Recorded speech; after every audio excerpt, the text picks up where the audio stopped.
Hey, thanks for being a part of the conversation. Let's do some pod crashing. Episode number 341 is with Carole Fisher from the podcast The Girlfriends, Our Lost Sister. Carole, I'm doing great. Thanks for having me on the show. This is wonderful. First and foremost, only because I am such a big listener of you, you can cuss on this show. You let it loose. Oh my God, I can? This is so fucking great. I love it. I love it. You know, it's really hard for me to refrain, you know? Oh, I love it when you let words fly, because it's like, I'll sit there and I'll go, oh, she's showing her passion. She's showing her emotions. I love this. Oh, that's great. Thank you for the permission. Another thing that we need to talk about right away, because I want listeners to really dig deep into something that you promote on your podcast, and that is DNA Doe Project. What is it? How can they get involved? Because you're on a mission. In fact, I think it's even bigger than a mission. I think you've been called to do this. Yeah, gosh, you are so kind to let us talk about DNA Doe. They've been an amazing collaborator in season 2. Raul Montero, you can find him on Facebook. I follow him. He's just a fabulous man. He established this not-for-profit organization back in 2017. He's dedicated to using this investigative genetic genealogy, and he helps identify John and Jane Does. And he's just an amazing man. He's just committed, passionate. Every day, it's so sad. I mean, every day he's posting these people that are not found and or that he has identified, he and the volunteers. So people can reach out and get involved with him. It's an amazing organization. I was so impressed with the way that you set up season 2, because for people that either are just discovering it or need to be updated, I mean, you really put a lot of focus on take that 1 or 2 steps back. Now let's get on. Yes, absolutely. Yeah, absolutely. Season 1, I mean, look, we came together to solve a crime, us amateur girlfriend, sleuth detectives, and we're really proud of that. And, a big shout out to my dear friend, Mindy Shapiro, who's a physician. She took a lead role in the investigation from the West Coast. And then in season 2, Anna Sinfield from Novel and her team took a lead role in the second season. But my heart goes out to Elaine Katz, the sister of Gail Katz, who we identified as the murdered woman in season 1. She's passionate and committed to helping everyone find unidentified people and bringing peace to those families. Well, I can't imagine the years that went by and the wrong body is in the ground. I just can't imagine that, and how that must have been so heavy on the family. Was it not? What are we going to do? I don't know what I'm going to do.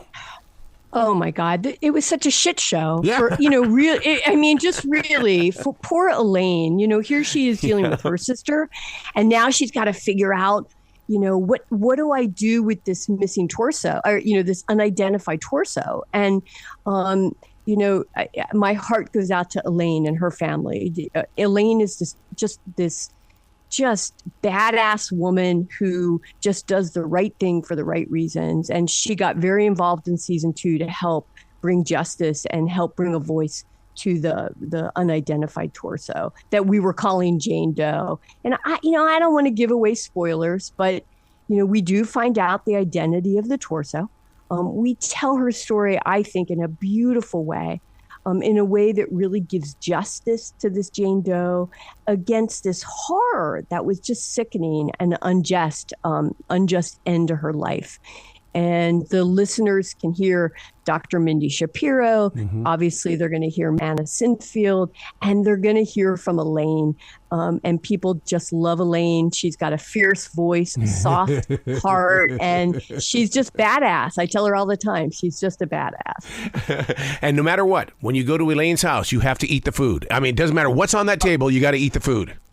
Oh my God, eat the food and drink the wine. Okay, so we show up at her house and, this past November, and we all have wine. She's got wine. We have way too much food, and, we're Jewish. So what do?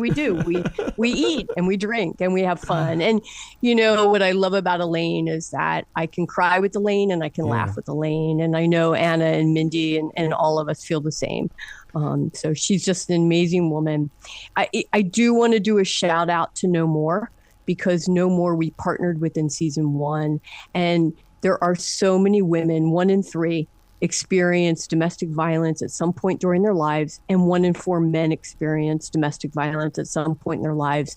And almost daily, I get contacted through my social media channels about thanking me for providing a voice, for encouraging, to ask for help. So nomore.org, I just need to put a shout out to them, because if you're experiencing domestic violence and or you need resources, please reach out to them. Sorry about my voice. You're fine. You're fine.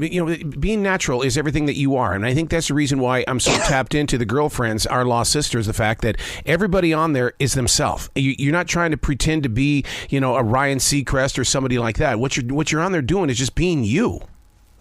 That is so kind of you to say. I've gone on interviews and people are like, "Oh my gosh, you sound like yourself." Yeah. I'm like, I played myself. I had never listened to a podcast before. Yeah. And I thought maybe a couple thousand people would hear this podcast. I didn't realize millions of people would hear it. And I just performed me. So what you see is what you get. And I have a bad mouth, as you know. So, it was to my advantage that they allowed me to use my voice and my mouth during both season 1 and 2. And it's been just a privilege to be a voice for Gail and for the Jane Doe, that if people turn it into season 2, which I'm sure they will, so many people have, to be her voice too. And get to know her family. Oh my gosh, yeah, I should mention, yeah. we find her family. Mm-hmm. And get this, some of the family live 10 minutes away from my home outside of New Orleans. It's crazy freaking story. Just crazy. See, that to me is the universe speaking, because I totally believe that all things are moving around us. And when they find an open person such as yourself, they're going to come tapping on your heart.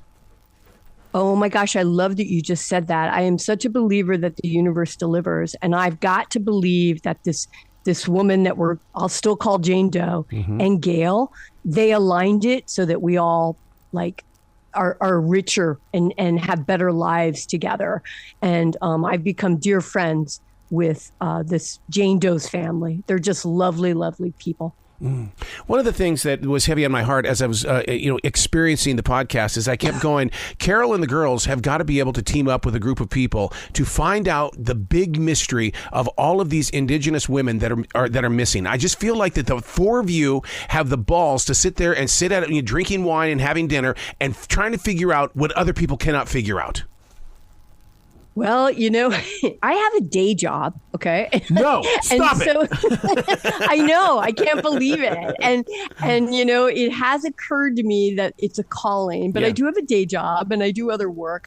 Everything I do is around social impact, and I'm privileged for that. But I hear what you're saying, and you're not the first person to suggest that we continue in these endeavors. But there are no plans as of right now to help identify other missing women. But the girlfriends will continue with the new host each season. Oh, wow. And but I've been the voice, and the face for the first 2 seasons, and that's just been an incredible experience. And I'm excited to see what's next for the new hosts that solve crimes. Oh my God! Because of course, my question is now: how do you relinquish it? I mean, because it's yours. You are the identity. You are that morning show host of a New York City radio station. You're that person. Oh my gosh, you are so kind. Well, I let go with love. I'm always available. If iHeart and Novel want me back, I would always make myself available. And I know Mindy would too, and I know Elaine would too.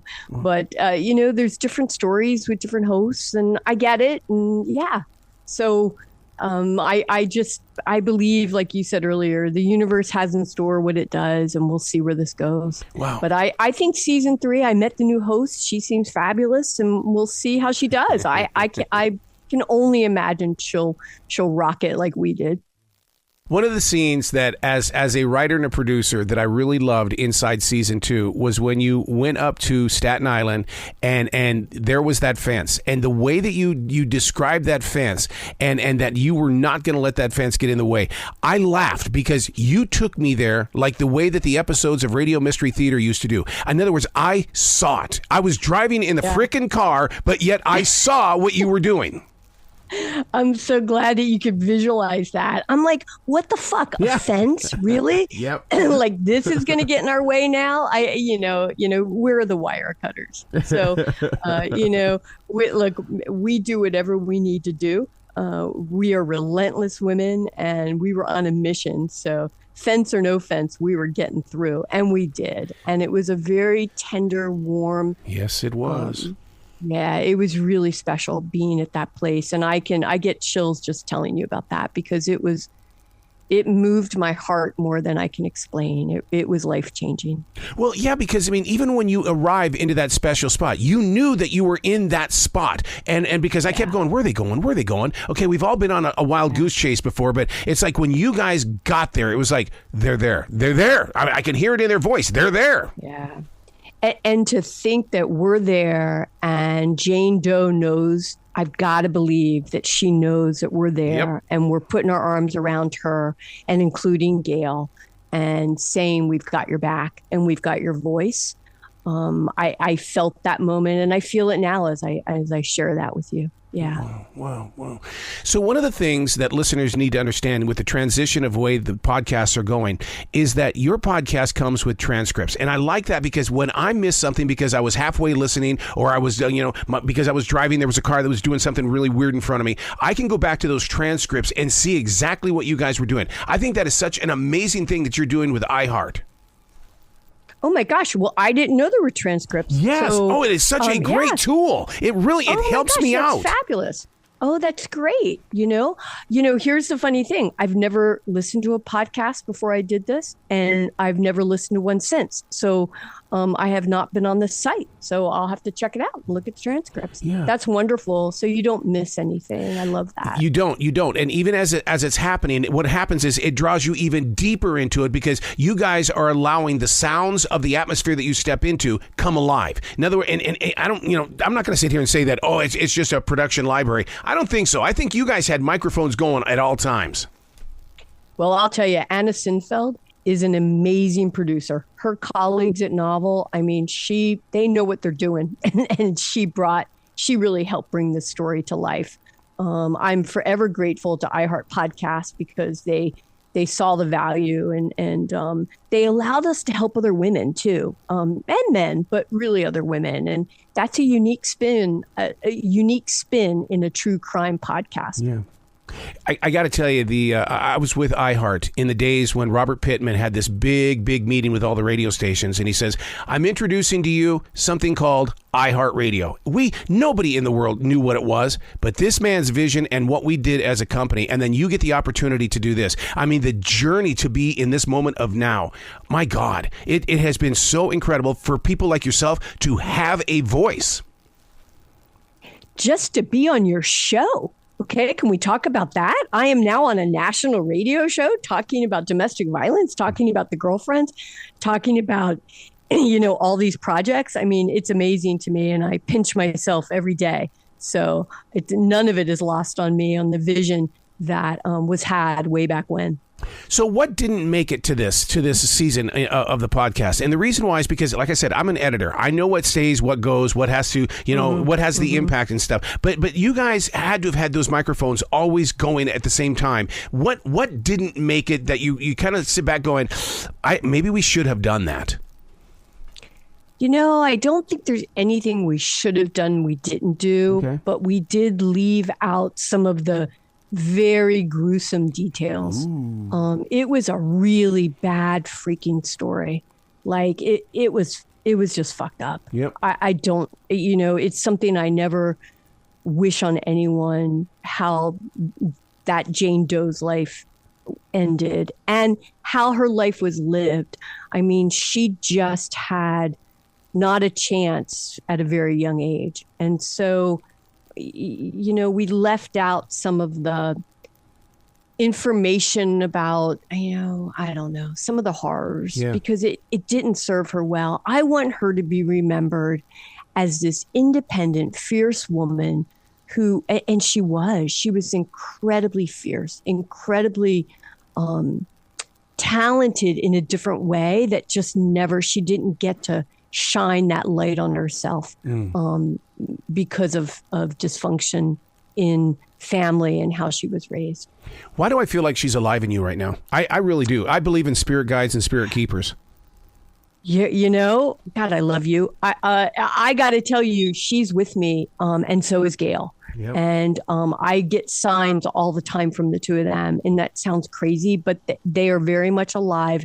And I will do everything I can to continue to be a voice for those two women. They were, really special.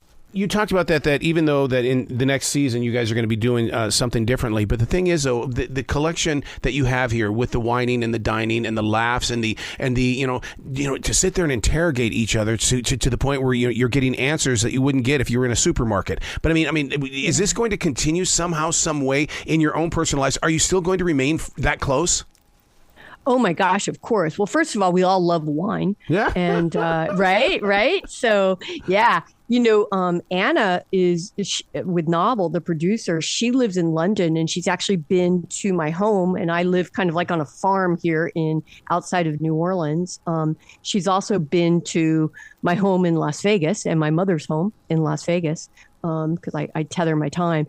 And I can't imagine that we're breaking up. We will be friends for life. And Elaine, I just talked to her a couple of weeks ago. She's doing great. She's enjoying her grandson and working hard. And so Mindy and I keep in touch. So all of us are connected. Mm-hmm. And I cannot imagine that we won't stay connected. And I am so honored and privileged to have the new friends that I've made through who I still will call on your show, Jane Doe. Mm-hmm. I talk to Jane Doe's aunt quite frequently, and she's an amazing woman, and I consider her today a dear friend. All right, you said something that caught my attention big time. You said you live out on that farm, and because I live in a forest, and these trees are my life, so I have to really step deeper into this connection that you've got with the universe. Because if you're out there on that farm, I've always learned and truly believe that the mushrooms that live beneath the surface are the communicators, and they carry messages. Now I know why you've been called to this, because your land is what's speaking to you. And we may have some mushrooms on this property. Oh, I bet you do. You have to go into the soil because that's how trees live. That's how they communicate with each other, is through the mushrooms. You are so right. Oh, my gosh. Yeah. I could go on and on about that. But yeah, we're very connected to the universe and nature and beyond on this property. And you feel it when you walk in. People don't ever want to leave our home. Yep. It's a fabulous environment. I'm sure like yours. Well, yeah, there's just something here, and that's why if I ever win the lottery, I'm going to buy every house in this area, tear them down, and turn this into a writer's paradise. I want creative people to come here to experience the earth. I love that. Do you have animals like I do? I've got the deer. Oh my God, I love my deer. I even love every snake that I see out there. And yesterday I had turtles having sex in my front yard. I love that stuff. Oh my God, I've seen turtles but not having sex. Oh but my God, it's so funny.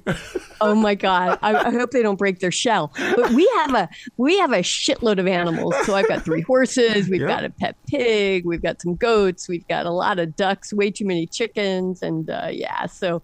We're enjoying it, and I'm looking for a donkey right now. I really want donkey.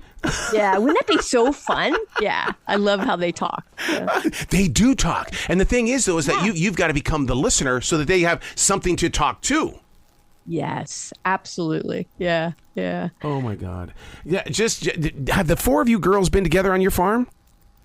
Not all at the same time. Okay. And you know what? You're right. I need to do that. I need to host a girlfriend's event on the farm. I have enough bedrooms and enough. Yeah. Thank you for saying that. Maybe you should join us. Come down and facilitate some conversation, drink some wine. I don't know. Yeah. That'd be great. I'll be out there looking at the worms. Trust me. I'll look at the worms. Yeah. I'll look at the blades of grass. I'll be studying everything that's on that farm. And you can appreciate the snakes because I'm scared shitless of them. So you can have that honor. No, I love me some snakes. You got to come back to this show anytime, Carole. The door is always going to be open for you. Oh, you are so kind. Thank you. Be careful what you offer. I might just take you up on that. And I can't thank you enough for having me on and for, highlighting the girlfriends, because we're proud of the work. And Our Lost Sister season 2 with the 5 episodes is just another wonderful story that's tragic but heartwarming all at the same time. Wow. You be brilliant today, okay? All right. You too. Thank you. All right. Later, Arrow.